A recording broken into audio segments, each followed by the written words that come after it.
Cette balance, elle montre le déséquilibre qui existe aujourd'hui donc en fait à Bruxelles entre d'une part donc la crise du logement qui touche de plus en plus de Bruxellois et notamment les plus précarisés et les différentes mesures qui ont été réalisées au cours de cette législature. Et du travail il en reste, même si globalement le Rassemblement bruxellois pour le droit à l'habitat juge satisfaisant l'action du gouvernement depuis 2009. Sur les 73 mesures qui étaient prévues dans l'accord du gouvernement, 41 ont été réalisées.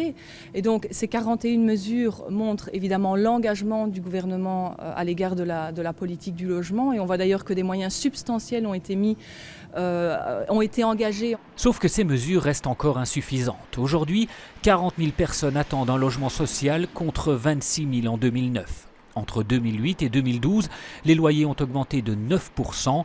Le RBDH préconise donc 2 angles d'attaque pour continuer à favoriser l'accès au logement pour tous. Il faut donner un coup d'accélérateur au niveau de la production de logements publics et c'est évidemment de la responsabilité des pouvoirs publics.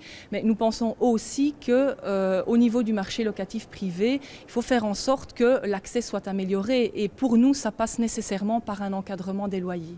Pour ce faire, le secrétaire d'État en charge du logement a déjà sa petite idée. Il faudra surtout utiliser les nouveaux outils qu'on n'avait pas et qui ne nous ont justement pas permis de réaliser tous nos objectifs, tels que par exemple le bail à loyer qui va devenir régional et qui va permettre à la région de pouvoir initier des mesures pour empêcher que des loyers explosent de manière disproportionnée. Ce seul outil ne suffira pas à équilibrer la balance entre offre et demande. 33% des Bruxellois sont menacés de passer sous le seuil de pauvreté.